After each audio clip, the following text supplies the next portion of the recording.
All right, everyone, it is Friday, and you know what that means. It is time for Manufacturing E-Commerce Success, and I am one of your co-hosts, Damon Postolka, and that pretty gentleman right over there is Curt Anderson, co-host. Today, we're going to be talking about manufacturing e-commerce mastery with BigCommerce once again, coming to you with great information. Curt, take it away. I'm so excited today. Oh my God. Dude, I didn't sleep a wink last night, man. I'm just so fired up and just so juiced up for this.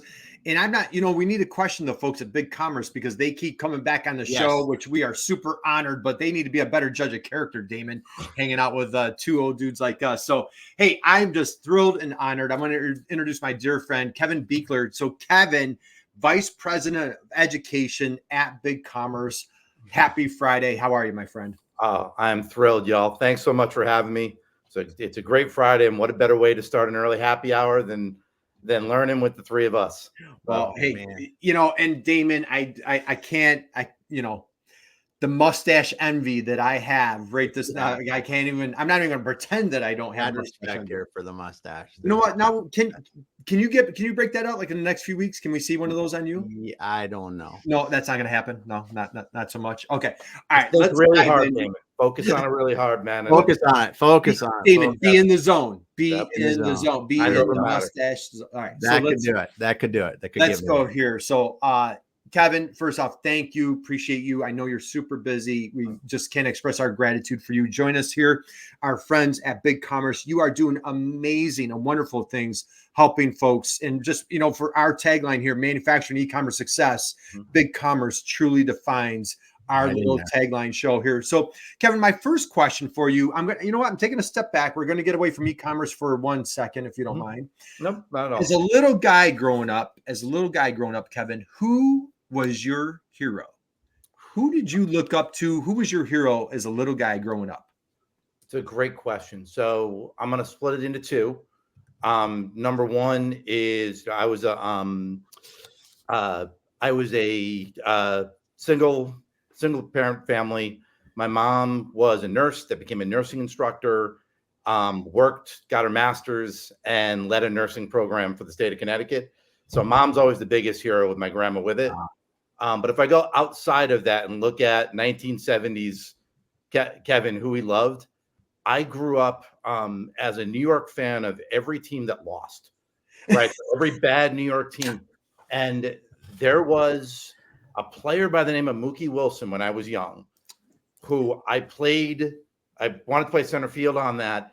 And he was my hero because on the worst teams, the guy came to work with the biggest smile, busted his tail. So it's funny that, 40 some odd years later, I wanted to name my son Mookie Buechler because of what happened in the 80s. My wife wouldn't let me because her family are Red Sox fans. But I just, the way the guy went to work every day, I've tried to embody of even the worst of times, man. We are blessed to do what we do. And if you can do it with a smile and energy, you can get through just about anything. So Mom and Mookie, those two. That is Mom awesome. And Mookie. Damon, drop the mic on Mom. All right. So first off, let's scratch the surface on Mom here. What's Mom's name, please? Maureen. Well, hey, big shout out to Maureen. What an inspiration. What a hero. Damon and I, we worship our moms. They're our heroes. And so, Kevin, that's one of our favorite answers. And so, God bless her for all the work that she did to instill in you. And Mookie Wilson. So I have 1986. Mookie Wilson did win that World Series. So, for us older guys that grew up on, I knew Mookie Wilson very well for all my Mets fans. So. And it's the last one I've gotten. It's still last. Well, hey, one of these years, they just retired Darryl Strawberry's number. So how's that? Yep. So big shout out to our Mets fans out there. Great answer, Mom Maureen and Mookie Wilson. Dude, you warmed my heart with that one, man. And we might have a baseball question for you later. So keep that in the back of your mind, Kevin, just to warn you. So all right. Let's dive in. So you're a Connecticut guy. Now, what's fascinating is, Mom became, nurse educator. You started off your career in education, I believe, a high school teacher at one point, very active. I'd love for you to share a little bit about what you did at Davidson. So it's fascinating how an educator finds himself into e-commerce, but walk us through the early stages, post-college. What was your early career? Sure. So, first, before I actually found out what I wanted to do in college, I kind of bounced around after high school, did restaurant work until I met my now wife, and I got serious. And I look at that job, when you talk about service and you talk about the ability of doing business, I think everybody should work retail, manufacturing, and then service at some point in their lives. So I was lucky to do that before I went back to college. And then my first career I was a history and English teacher. I was a basketball and soccer coach. And then I ran a community service program. So did that up at an all boys school for a long time in Connecticut, and then got the opportunity. When I was looking at my next challenge, there was an opportunity to run a service learning program in Davidson. So for us, taking the jump from Connecticut to Davidson was big, but very different culturally, very different vibes from being in a conservative all boys school in Connecticut for mostly New England guys to then Davidson, which is an amazing, progressive, it's an astounding place to be involved in learning. Right. And I think I told you, Curt, was also the best part-time job anyone's ever had, because I got lucky enough to be the PA announcer for every one of Steph Curry's games. Wow, man, how about that? Far away, where it was just a bit of magic, and Davidson is. And then went into education leadership there, became a dean of students, became a athletic director. But then right around, that typical 38, 39, when wife, kids, everything's set, I started feeling a little itch of, do I want to be attached to a campus for the rest of my life? And the answer was no. I had friends, and my brother was in tech in Austin. And I got the opportunity where someone needed a global sales trainer.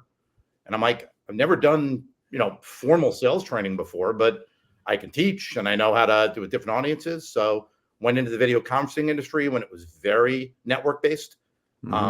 Company that competed when it was, it was, none of it was cloud.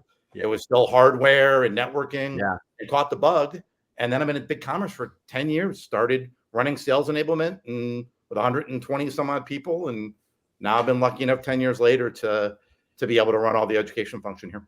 So it's been a lot of fun, and it's been a lot of pixie dust and magic, and just being lucky enough to run into the right people at the right time.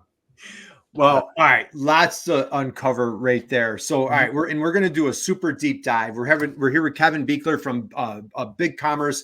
Man, drop us a note. Let us know you're out there. Happy Friday to you. We're going to do a super deep dive. If you have a hunger, a passion, a thirst for e-commerce, especially B2B e-commerce, you are in the right place. We have an expert on hand here. Kevin, favorite Steph Curry memory? Do you have one? Or maybe are there too many? There's too many of them, but I'll give you the most amazing one. Was those guys went back during the tournament and they were in the middle of finals, so they had to come back to campus to do their testing and stuff and then fly out. But when they lost the Elite Eight in Detroit and came back, I think it was 4 a.m. the next morning, because they had to be to school. It was misty. It was all this, and then all of the guys came off the bus, and this little town and campus were all there to greet them. And Steph was walking by, gave me a hug, gave my 4-year-old son a hug at that point. They were just such good, all those kids were such good kids to work with. But to be able to see a young man like Steph get better and better professionally, but also just continue to be the human being he was, that the way he was raised by his parents, is just, my kids thought that was normal, that you just ran in and that people were that nice and that. So nice. A lot of great moments on the court, but that's the one that resonates with me, of just being able to share that with a community, with that type of person, and with my family. You can't ask for anything else. Wow. What a gift. That is awesome. And just what a pure class act, especially at that young age where, you struggle maybe maturity or ego or that type of thing.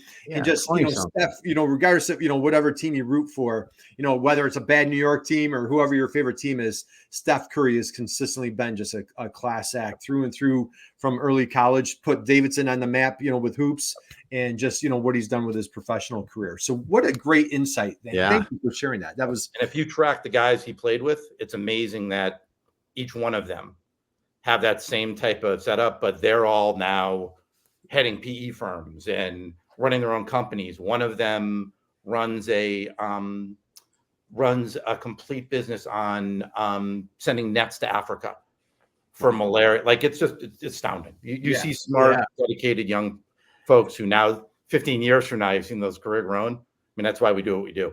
What a man! You talk about iron sharpens iron, and just a true testament of the program that Davidson had there at that time, and still does. And just thank you for sharing that. That was unexpected, and that was a great. And I did want to see if you had any Steph Curry stories, and I did not expect that one whatsoever. So, all right, let's dive in. So now you go from academic at boys school, you go to at Davidson, your academic career, take a little pivot at 38, 39. Mm-hmm. E-commerce, when you started at BigCommerce, 120 employees, what was the culture like? What was BigCommerce? What was hot and heavy in e-commerce? Take us back a little bit at that time. So a half a step back to that first company I worked with. Yeah. It was fascinating to see an industry that was changing so dramatically and going to a SaaS model, right? So I was lucky enough to have 5 years to see a hardware networking thing try to go into the cloud. And in a lot of ways fail because they were going up against established companies or big companies that were trying to get in that space. The beauty of BigCommerce, when I started there, is the space was still pretty wide open, right? You had the monsters who either had the very closed ecosystems that were attached to either a larger deal, or if you weren't a 10, 20, $50 million revenue a year, they weren't going to look at you. Yeah. So you had this mixture of a tremendous opportunity of really smart businesses wanting to get online and sell for the first time and not knowing how. The aspect of the SaaS model just really starting to create 10, 15 years ago, where people were willing to pay a monthly annual fee and that type of setup. And then the vibe of the group, where it was an Australian-based company that had come to Austin and got a whole lot of Austin vibes. And when I got hired, we had just stretched into San Francisco. So all of these meshing philosophies and the way that people were approaching how we truly felt, and we still do, we're going to democratize business, right? We were going to make it that regardless of the size of the business, they were going to have the shopping environment and the ability to connect with their customers as possible. That stayed the same, but it was amazing. Just as someone who didn't grow up in the culture of that kind of problem solving and quick moving and different, like it was, I'd come home to my wife and say, I don't know what the heck just happened today, but I know I'm tired. I know I had a lot of fun, and I got to learn about 3 really cool companies. Right? The best part about it is just to see how they connected with their customers, and how, if we were a little smarter about how we set them up or let them grow or gave them material to be educated, we could help them. But it also really, like more than anything, it infused such a listening and a learning mentality for me again. That was, you may know a bunch of stuff, but you don't know half of what these folks do, of what they're doing in their business, right? Both at BC and our clients at that point. So it was so much fun. Yeah. It's in those kind of environments too. It's kind of like when you get used to that learning through a fire hose, that you really, you miss it when it's not there too. Yeah. And luckily I still have, like, that's the thing I laugh about, is that it hasn't changed when it comes to the information part of it. Like we're talking about B2B. 5 years ago, this wasn't even a consideration. Yeah. And now it's the biggest growing part of the business. And the same thing, it's just really smart people who run their manufacturing who are now able to say, hey, by the way, I can help reach other areas and other, like, it's still the same. So a little more formal, not as many skateboards and happy hours every night that was back 10 years ago started be, but it's still the same energy and still a lot of fun, man. That's great. I tell you, I'm like, dude, I'm getting chills. It's like, and you have such a contagious enthusiasm, Kevin. And it's like, and you have like, and I hope this comes across as a compliment. It's like a childlike curiosity and just a thirst and a passion. And what's fascinating, you're the vice president of education. And I'd almost be like, you're starving for the information and educating yourself, right? Yeah. So the luckiest thing I have in my job is that the folks on my team are smarter than me. On so much stuff that happens in the business. I'm talented enough to know how I can help them get to the next level. And, I love talking to our customers. I love talking to our partners. So I do that well, but they're brilliant, man. when it comes from being able to connect with problem solving, with understanding business growth, with understanding the tech. And then, one of the things that I've loved watching your guys' podcasts, seeing other folks come on there, is understanding the other technologies, right? Understanding that the whole ecosystem is filled with really smart people solving specific problems. How do we put those all together to help the business? So, I mean, I know how lucky I am. Yeah. Like it's a great gig and it's a wonderful place to be, right? Like the e-commerce and SaaS right now is still as fun as it was, 20, 30 years ago. So, and it will be 15 years from now. Well, and and the just that it just keeps moving too. That you think about the customization per user, all the things that are driving down the way that AI can help us be more efficient in some of these things. And it's just incredible. You think back 15 years ago or something, when you got on a site and you could, okay, if I knew the SKU, I could buy it, maybe. And then how do you do the transactions? And now everybody expects that I should be able to think what I think in my mind I want to buy. I should be able to put that in. And that's B2B, B2C. It should come up on that screen. I should be able to buy it. I should get it quick. And I should be able to return it if I don't want it the next day. And it's just the expectations have just gone sky high, but it's made these systems and the people in the companies so much better. So, and if I've got 1,000 variants or different areas, different store color, size, all that kind of stuff. From the person on the back side, it's so much easier to run your business now by building on that. But you got to be smart. You got to be organized to let the tech work for you. But it's been absolutely hyper speed over the last 2 years. Once you got AI even more set with not just content creation now, but being intelligent enough to learn how to run that business, like that's going to be 2-3 years from now. That's going to be the thing that we're going to be astounded how much work we used to have to do to learn things about our customers. AI is going to help so much, and then we can make good decisions on how to create our business to help them out.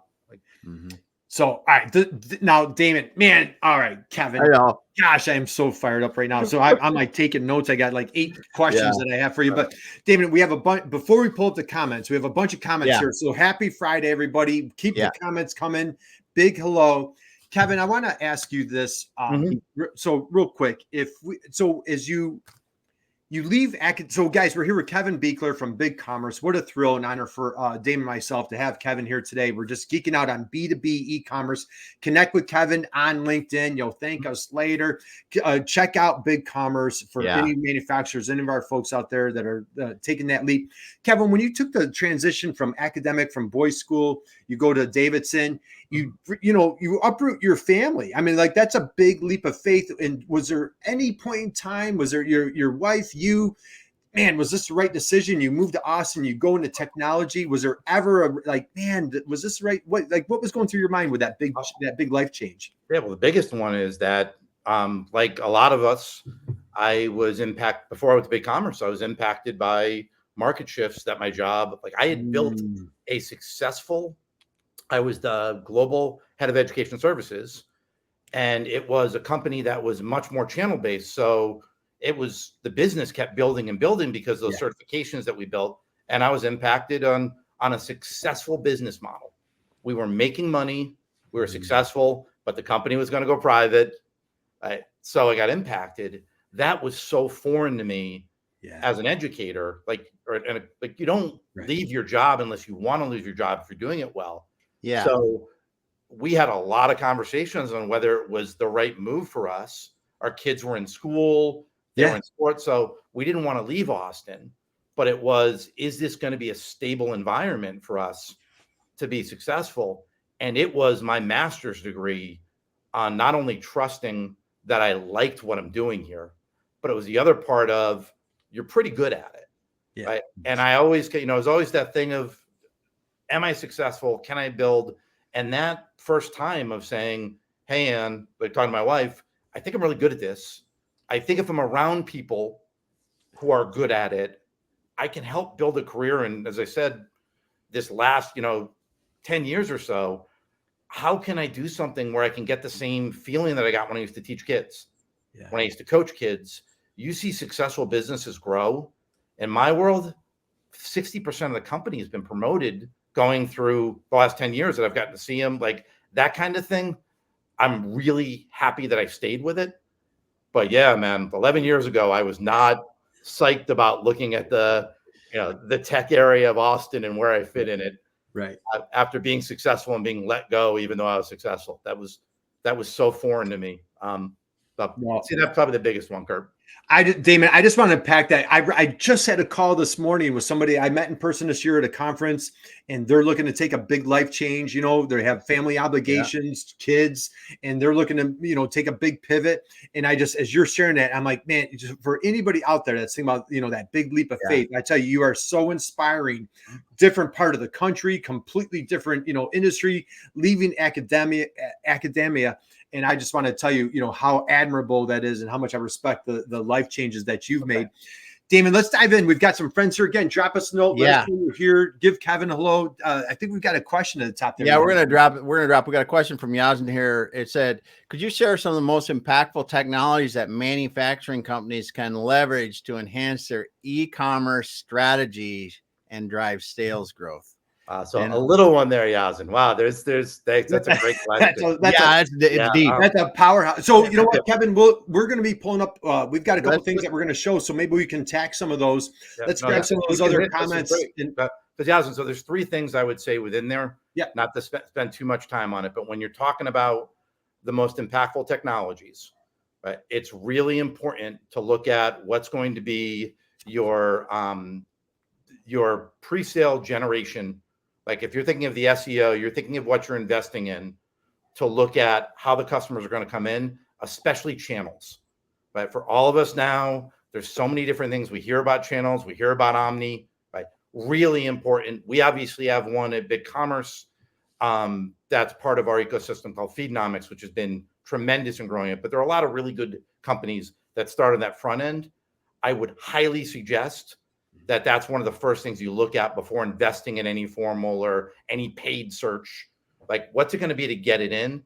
If it's for your existing business and you're looking for efficiency and you're looking for the ability to maximize the technology to grow your current sales within the group, I would say, for us, the two biggest things that we always coach folks on, shipping is always going to be the most expensive, the most confusing way that you're going to have to deal with e-commerce. Right? Finding the right shipping option that works for your markets. You don't need a global one. You don't need to spend too much money if you're delivering 80% of your business in one area right now. So focus on shipping. And then the other one that we really, really drill with folks is if you can find some type of inventory management that works with your specific product when it comes to catalog.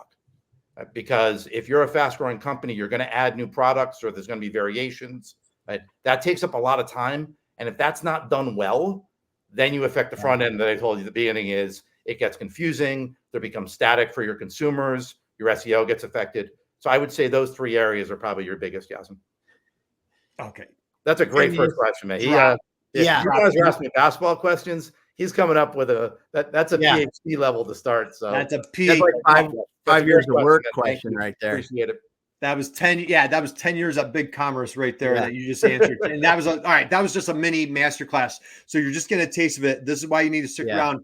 Damon, let's give some shout outs here. Hey, Diane's here today. Thanks for being here. Happy Friday, my friend. Schuler's around. Skyler. He goes by Skyler. So Skyler, happy Friday, dude. Thanks, Skyler. Thanks for that. And then we got Diane dropping another comment. If you're always doing the same thing you always done it that way, you're not embracing new technologies and ideas. And that is something that we all have to remember, because we have so many manufacturers that are out there yet that are fighting the e-commerce, and they see their competitors down the street. They wonder why they're successful when they're doing these things. And we just got to step out of this comfort zone and do it. And then she said again, Diane said again, problem solving and business growth, they go together, and that they do. We've got Harry stopping by today saying facilitating learning is in itself brilliance. This is one of the things that I think is really cool about your position, Kevin, at BigCommerce, is they have invested in education, something that Curt and I talk about a lot. We like to say edutainment in what we do, but this education piece is huge for them to help their customers be successful so you can be more successful. So good there. We've got Whitney stopping by from Houston. Hey, Whitney, Houston's in the house. Happy Friday, Whitney. Yes, always great to have you here today and have you here with us, Whitney. Thanks for being here today. We got Alan stopping by from Indianapolis. Thanks so much, Alan. Great seeing you again today. Hope it's going well. And then Whitney also paying homage to Kevin's mom. Gotta love that there. And then we going down the state. Let's see. Well, I'm looking at us. Thanks. We got other stuff. We got Whitney's mom was a high school teacher in a former's life too. And wow, we got thanks. Happy Friday to all. Yaz has got another question, but we'll drop this in later. Thanks so much, everyone, for the comments. We got Willie's is here today. Thanks, Kevin. Great knowledge. And anyone that needs management systems, we can always build each other and grow together. That's awesome. Man, great comments. Let's comments are on fire. Keep them coming. Keep the comments coming. Keep the questions coming. Again, we've got Kevin here from BigCommerce. So, Kevin, let's dive in. So, folks that if anybody out there is not familiar with BigCommerce, please share who is BigCommerce. How do you and your team make the world a better place? Sure. So, BigCommerce is one of the unique companies in the e-commerce space that we've grown from initially very B2C small business, right? And then over the past 15 years have grown to embrace not just the shopping cart original e-commerce functionality, but have grown into a full business suite for anyone wanting to sell on and offline. And that's B2B, B2C. So we're still dedicated to our small businesses. We love them. We've seen those small businesses grow into mid-market, grow into enterprise. And now we've got the ability of supporting not just entrepreneurs, but also some of the biggest brands in the world. And the way we do that is something we call open SaaS, which is building a non-closed environment that we can partner with the best companies, the best tech companies, the best management companies in the world to be able to help build that business solution for our customers. And then, as we say, their customers' customers. And within that, we've got, you heard me say Feedonomics before.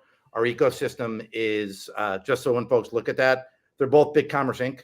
But Feedonomics is a wonderful omni-channel opportunity that's industry-based. That was one of our biggest investments, knowing as the business is growing, we need experts and the top of the field in advancing that net for our customers. So that's where Feedo came in.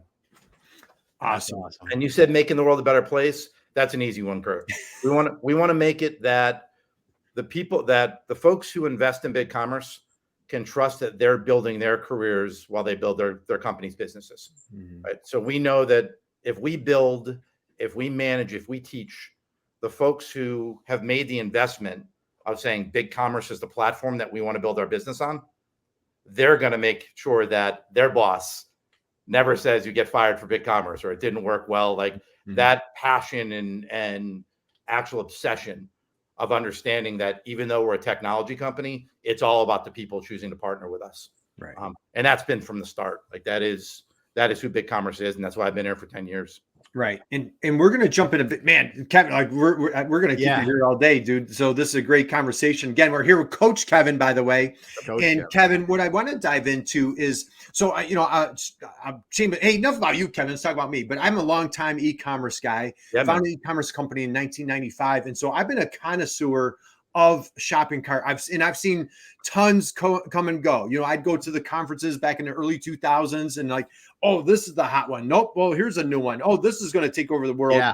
So it's been fascinating. So I've been a fan watching BigCommerce grow for many, many years. As you mentioned, you've been there for 10. Why do you think BigCommerce has been able to sustain like so many, if we had this show 10, 20 years, not even 5 years ago, we would have had different platforms that we would have said were some of the top. What's been the success at BigCommerce from your perspective? So from my little piece of the world on it, why we've survived some of the good times and the bad times in the industry is we truly have been customer obsessed on making it easy. Like I'm using easy air quotes because it's bigger businesses, more complex. Yeah. It's not plug and play, right? You're just like everyone out there who's successful in manufacturing. You could be doing t-shirts and doing 10,000 t-shirts in different sizes, variants, colors, but you're not just making t-shirts, right? So when I say easy, it's, but to make it as efficient, as focused on what you need to do to run the business. So everything we do and what we produce on the product is, how does it make it easier for someone to save time, to save money, and to get the best shopping experience for their customers? We've never wavered from that. We made mistakes, but that focus on what do we need to do in my little slice of the world, that means my team's knowledge base, documentation, the community, videos, all the stuff that isn't a paid service that's out there open for everybody has to be the same quality as if you've hired my team for a week long or an implementation, or as your business gets more complicated. Right? That idea of this is a relationship that's built on the business building. We don't think you're going to be the same way today that you were last week, that you're going to be 2 years from now. We better be building an ecosystem, not just a platform that supports that growth of our customers. And we've always done it. Like, as I said, we failed and we succeed in parts, but it's always been that customer first and that stakeholder first mentality. I think one of my favorite words that you keep dropping today, Damon, is the word easy. And so, Kevin, I don't know if you knew this. So, what Damon and I love to say is, e-commerce 30 years ago stood for electronic commerce. And when at BigCommerce, you know what the E stands for? Easy commerce. And that's why 60,000 clients strong at BigCommerce, publicly traded company, just huge success. We've had the honor and privilege. We've had multiple of your teammates on our show. We have friends with, at BigCommerce. And the second thing is customer obsessed. I'm getting chills just even think about that. But I mean, anything that any of us do, everybody here that's in the program today, when we can just be dedicated to that customer obsession of winning the day, helping them succeed, helping them hit their sales goals. I want to dive into, you've created the company, in you leading the charge, you've created a culture of education. And we one of the taglines, and I guess we have a bunch of taglines, Damon, apparently, but we love using the line, out teach the competition. And that's where I feel like we've really resonated with the team at BigCommerce. You guys are dedicated to out teaching the competition. I'm going to pull up BigCommerce University.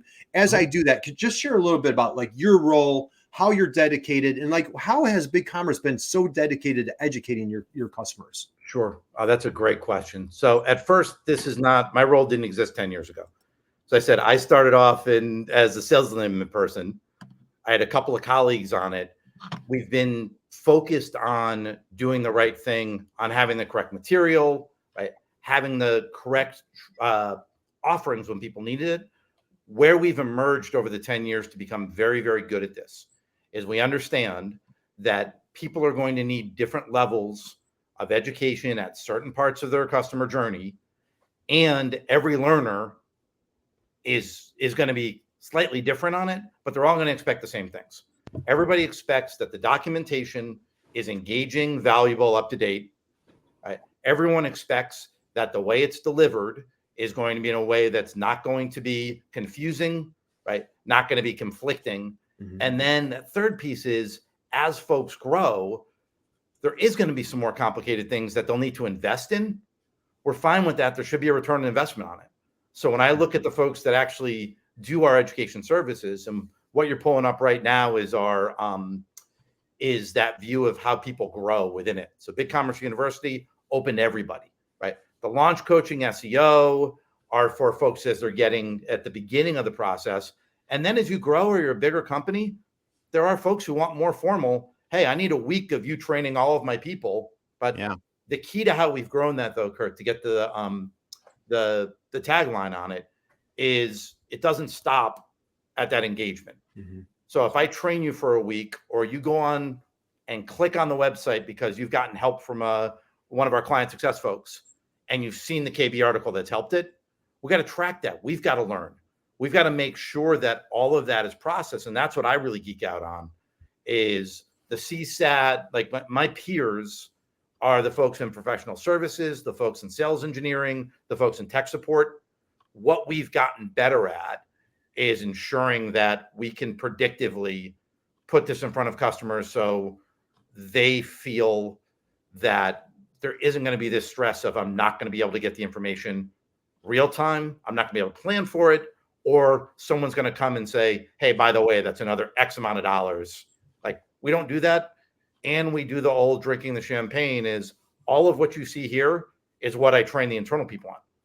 So the salespeople, the professional services, all of those folks have this knowledge. So then that relationship is, hey, I took that class with Curt and he told me this is the way to set up the B2B portal. Well, our customer service manager and our IPM and our SA are going to say, yeah, I remember that same course. That's great. What do we get? How can I get? So that's the piece that I have been incredibly blessed as a education leader, that our CEO has been committed to it for the entire time he's been here, which is 8+ years. And that all of our C-levels, we talk about this aspect of what's their bucket too. Like, what's this aspect that makes it not their CV, but makes it that they're going to be able to help people grow along with them. They all have learning mentalities. They all are really obsessed with that piece. So, you know, that's how we've been able to do this in a way that's holistic, goes across the business. Yeah, this is just absolutely phenomenal. And just, you know, just the sheer dedication to customer success, because, you know, a lot of times, Kevin, on our end, we encounter this a lot over the years.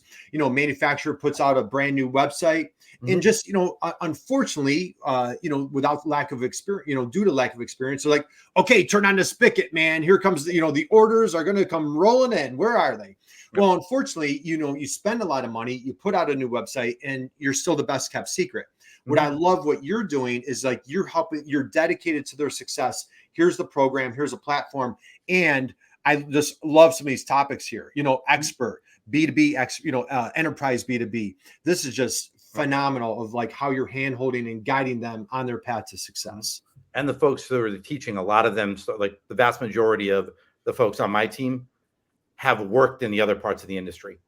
So they've been in tech support, or they've been developers, they've been partners. So that's the other piece. Like you said, Curt, you know, 1995 doesn't seem that far back. That's 30 years of experience you have of dealing with an industry that has changed. It's like basically saying I was working on cars in 1910. Your time period is amazing on that. So, you know, that's where I'm the average tenure on my team alone of the folks we're going to be dealing with here is 6+ years just at BigCommerce. Wow. And most of them have experiences. And like, the funniest thing is that the talent level, which I've been able to build the most folks coming out of, is gaming. People coming from support or development in the gaming industry. If you can deal with somebody who's really angry because their magical sword disappeared when they were on a, like, and you're like, I can't give you the sword back. It's a bunch of points. But their ability to then program and problem solve, like, we're lucky to have those kind of creative folks working on the team. And when you talk about my energy and why I love doing it, right? Those folks bring experiences from other parts in tech to e-commerce. Yeah. And have the passion of teaching and prep. So, and again, it's been a 10-year journey for us. We didn't have professional services or education services 10 years ago. And it's grown with the company. And as I said, it's grown with our clients, and it definitely has grown with our partnerships. If we didn't have the partners that we're currently working with, and I think it was the Skylar or someone who put up the aspect of growing together.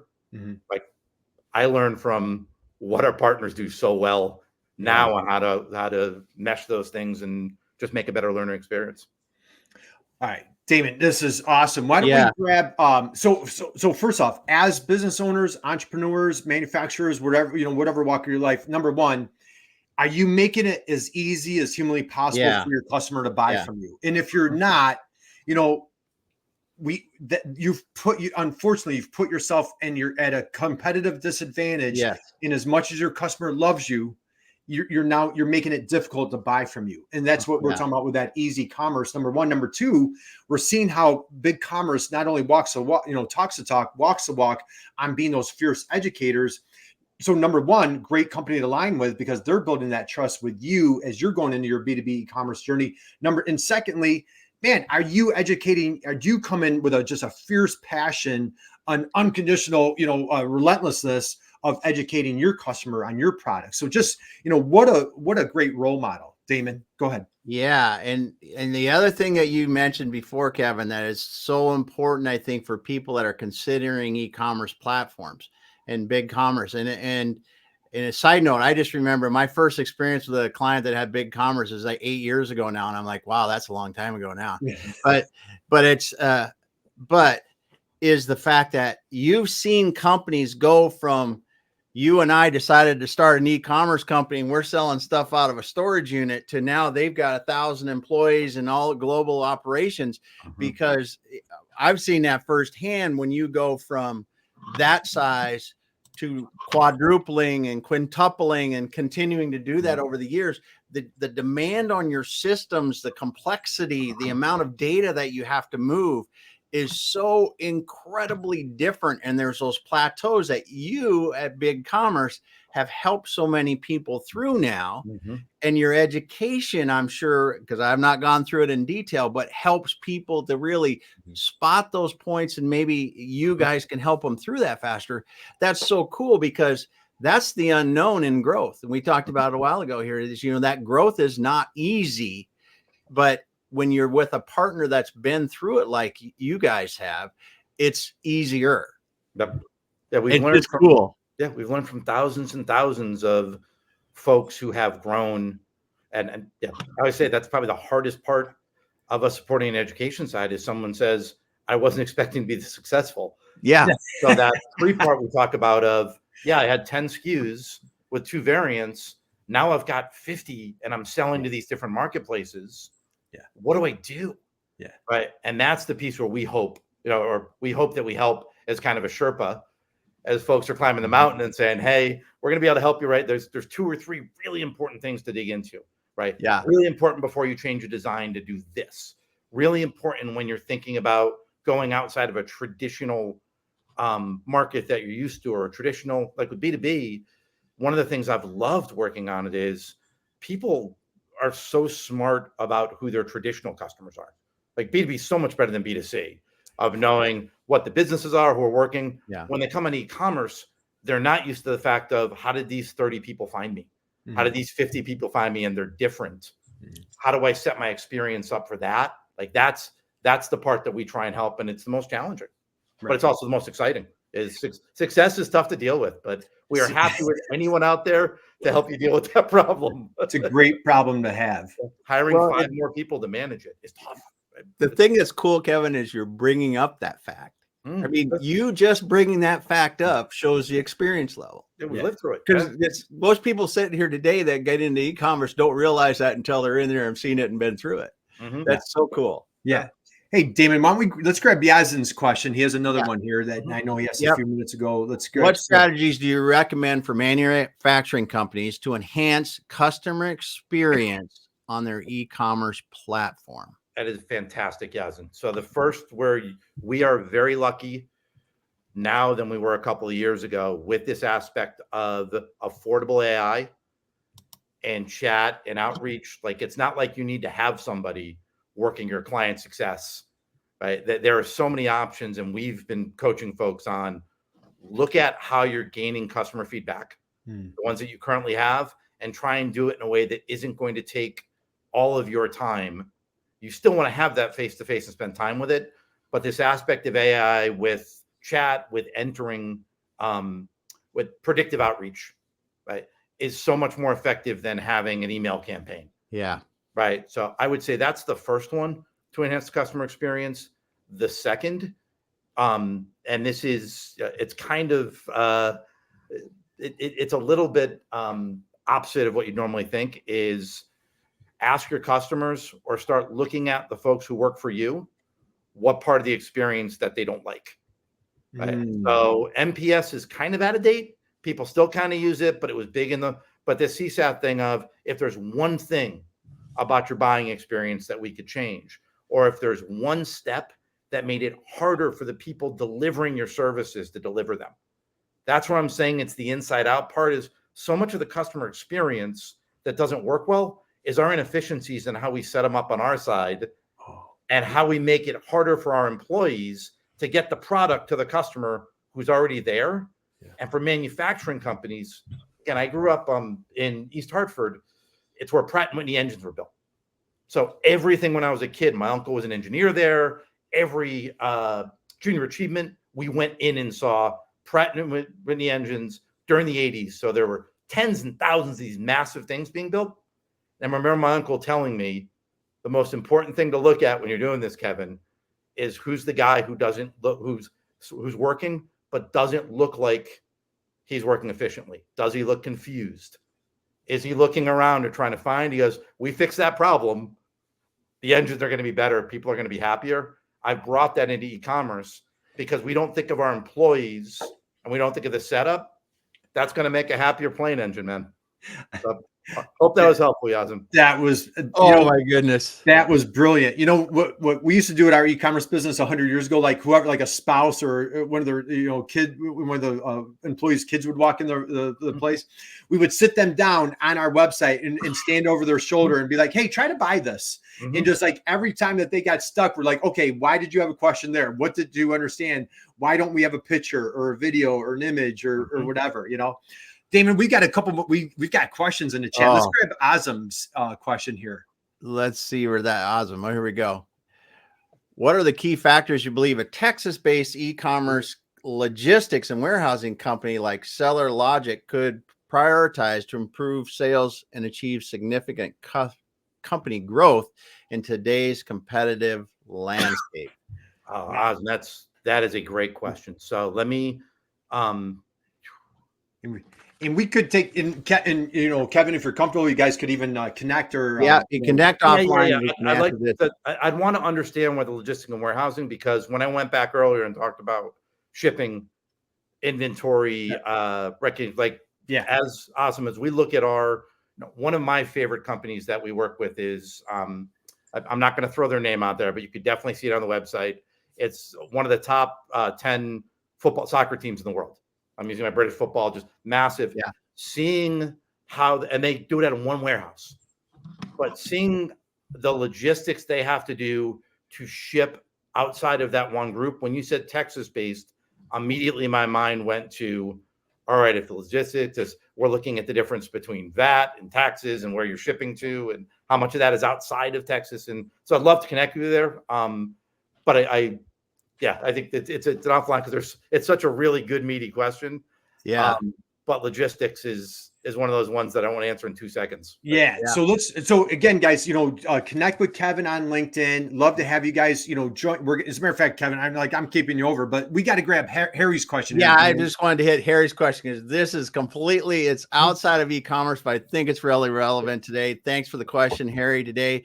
Kevin, even though you've grown into a large company, you have won multiple Best Places to Work awards. Mm-hmm. Can you share what contributes to make your internal culture so special? Yep. Awesome question, Kevin. This one's easier, Harry, because I get to live it every day, but thanks for asking it. When people ask me why I'm a BigCommerce still, right, there are 3 reasons. Number 1 is it's really a focus on being your authentic self at work. And people think of that for younger generations. They don't think about it for us. So I came in at like 40 years old with a different background, and yes, I love learning things, but I also was, it was different than the 22-year-old who wanted to play ping pong all the time, right? The company it's allowed us to grow in that because we've gone in different marketplaces. We've had to deal with remote workers now. We've had to deal with so that's the first one. It definitely is that stress of bringing authenticity. The second one is everyone is expected to be an owner in the company, right? Ooh. There's that talk of true shareholding mentality even before we were public. So there's a sense of ownership and a sense of people being listened to. The most important people in our world are the tech support agents and the SDRs. We listen to them all the time because they speak to customers who are unhappy or who aren't going to choose us. Yeah. Those are the people who are promoted. Like but they've got the opportunity to be heard. And then I think the third part is we really allow people to connect with themselves and with who we serve. So we encourage engineers to talk to salespeople. We encourage marketers to talk to folks in services. Like the expectation, it's the expectation that there's a true sense of empathy. And that investment in it makes it that during your best and your worst days, you know that the person you're working with values and cares about what you're doing. So those have been the big three for me.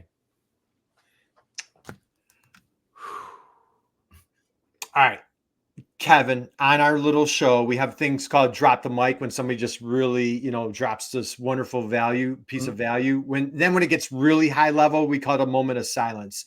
So we're just going to kind of take and just savor that. Just how inspirational. I've got, be your true authentic self. How about a publicly traded company that allows you, a tech company, allows you to be your authentic self? Number two, taking a sense of ownership. Entrepreneurship within a publicly traded company. Number three, communication is essential in allowing your team to interact and connect with each other, connect with your customers. That is so. All right, let's just savor that one, Damon. That was that was good. Hey, let's grab Willie's. Willie's has a nice comment here we want to pull up. Yeah, it said ease of access. Thanks, Willie's. Ease of access, education, quality, connection, networking with clients, grow the customer, and the customer grows with you.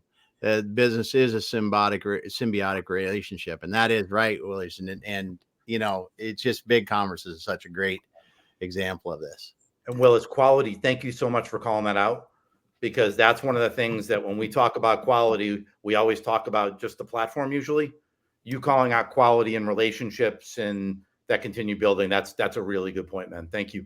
Yeah, you know what? And that's what it is, right? It's almost like the product is secondary because again, Kevin, if we went back in time, I remember this guy used to have a chart of like all the e-commerce companies or all the internet companies that came out in the 90s. And, there was like, dozens and dozens. Then all of a sudden they kept vanishing. Then there was like Google was left, and, everybody else kind of fell off the wayside. If we pulled up shopping cart companies from 20 years ago, there was a ton. A lot of them have fallen off the wayside. There were some that I thought would be, kind of like the Kleenex of, and now like I don't even know where they are anymore. Right. So, all right, let's, I know we're keeping you way past time. Let's dive in here. So just share a little bit of what's going on. We're back on the BigCommerce website. Guys, connect with Kevin on LinkedIn, go to BigCommerce. Kevin, what are we looking at here? So why I asked you all to bring this up is, even though this is a paid service for everybody, I don't want you to look at it as Kevin's trying to sell you the service. I want you to walk through and look at the steps. Because when we talk about launch, we talk about architecting. As you're moving into e-commerce, especially B2B, if you're net new, or what we find more and more of, if you're switching platforms or growing, right? Look at the concept of looking on this will tell you there's that difference between launch and growth in the business. When you are launching, it's not just clicking go on the store. It's all these steps of, have I architected it right? Is design done correctly? Have I thought about my different marketplaces? Am I using payments that's going to be working, my POS as well as my online? So what we have on here is just kind of the steps you should think about and take them. I'm happy if you just look at it as a cheat sheet of these are things I can be thinking about. But as when Curt was asking me about building our business and our growth, this came directly out of seeing the need and seeing the questions from our customers of, Kevin, I love you're giving me all this free stuff. Thank you. By the way, I need the next step.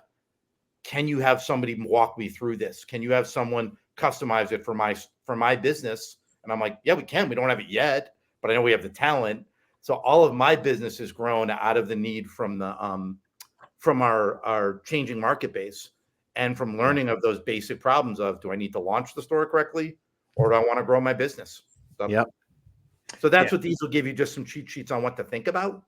And then again, we're happy to talk more in depth if someone's really, really interested. But I always point people to this spot, because if you go to like my knowledge base or the BigCommerce University, it can become really overwhelming if you don't know what you're looking for. This gives a high level of, hey, what exactly might I be thinking about when I'm at that next stage of my business? Yeah. That's awesome. And a couple of things as we wind down, a couple of things I want to point out here. I love this here. Overcome complexity, design confidently, build completely. And I love the language you're using here. And I think what's critical that I want to give a shout out to some of your teammates. I'd be remiss if I didn't share, my dear buddy, Jessica Williamson. Jessica, if you're out there, sending you tons of positive vibes, my friend. We've got Lance Allwide, Paul, Alec, you mentioned your wonderful CEO, Brent, just up and down the chain. You guys have just such fierce advocates for entrepreneurs, for manufacturers. And again, Damon, we have a lot of friends that are on the agency side. And so they're just as equally passionate about helping manufacturers, helping the entrepreneurs by bringing in a wonderful SaaS solution like the team at BigCommerce. So what's critical for your e-commerce success, man, find, you use the word easy. You've used the word Sherpa. Find that trusted advisor that can hold your hand. It's a big conversion for a manufacturer getting into e-commerce, but aligning with the right team, man, you can find that manufacturing e-commerce success. So I'm going to stop on that one, man. This was like, Damon, I think this was the fastest episode we've had. Yeah. No doubt, Kevin. I cannot believe. So I dropped the link in the chat. I know it didn't go on LinkedIn, but it went on Facebook. It looked like it went on YouTube. So we encourage you guys, connect with Kevin on LinkedIn. Go to BigCommerce, tons of information. And you know what, Kevin, I'm gonna end on this. I was in e-commerce 1995. It was like for those of us still around the internet bubble, like B2C and like the whole retail thing. Like what was happening in 1999 with B2C e-commerce, I feel is exactly what's happening now, minus the bubble. If you're a manufacturer, if you're in B2B in industrial, and I don't have skin in the game. I am begging you, pleading with you, get into e-commerce in some capacity. I'm just concerned you're going to be left behind, but right now you're not too late. You are absolutely not too late. Kevin, parting thoughts, words of wisdom that you want to share as we start winding down here. Yep. So I'm going to piggyback a bit on what you were saying, Kurt, is this is the right time for merch, like being in here the last 10 years. If we were having this conversation about merchandisers and B2B a couple of years ago, the answer probably was you might want to wait and think about it if you're not of a certain size. Now it really is like, it doesn't matter at what size your business is. E-commerce is not a startup option. It's an option for any part of someone's business. So for manufacturing now, especially for folks who have been really good at their understanding who their market is, but want to expand it, such an exciting time. Like it makes me feel like when I just started. And then just the last piece I want to leave with everyone is, as Kurt talked about finding help to make your e-commerce decisions, I like that he said easy. The other part that I would tell everyone is responsive. Right? This is someone who you're partnering with on the most important thing of your business, which is how you're connecting with your customers. Right? You want to invest in folks who are going to take the time to understand what you need, but also move fast enough to make it that you're not waiting months and months and months to bring money into your pocket. Like, it's so much better to realize that your partner has to talk the way you do. They have to be as responsive as you want, and you need to understand your business. And as I said, that's where I've been blessed to be able to talk with so many different types of companies that I just learn more and more and are able to understand how to communicate with those type of folks. And I know 15 years from now, it's not going to be different. That's right. So thank you so much for having me on. Oh my goodness. Great. Hey, we've got two more quick questions for you. And again, if you guys have any questions, shoot Damon a note, shoot myself a note. We can get you lined up with the right person at BigCommerce. Huge fans, huge proponents of the team, of what you're doing. And again, I don't have skin in the game. E-commerce is not a nice to have. E-commerce is absolute mission critical. Hey, and for a shameless plug, Damon, if they want to learn about B2B e-commerce, grab my mom's favorite book. It's called Stop Being the Best Kept Secret, right? They can read all about it. I have BigCommerce.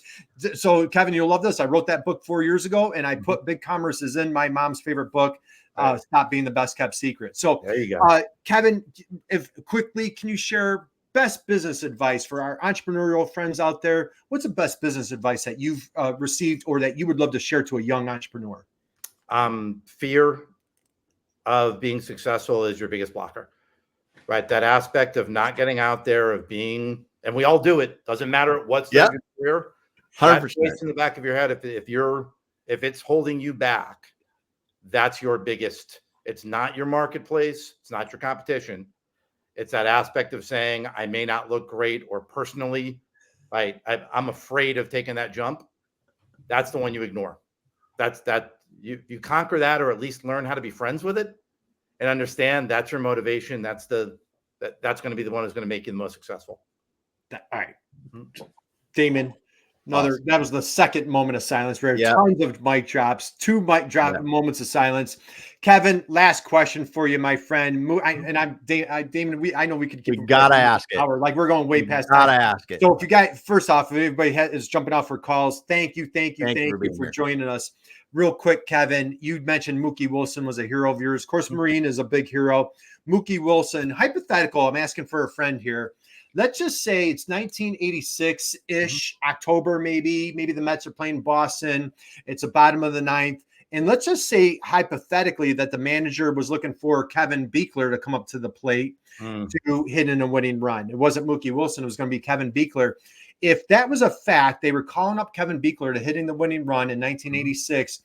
As you grabbed your helmet and you grabbed your bat on the way to the plate, what would be your walk-up song? So this would have to be 86 though.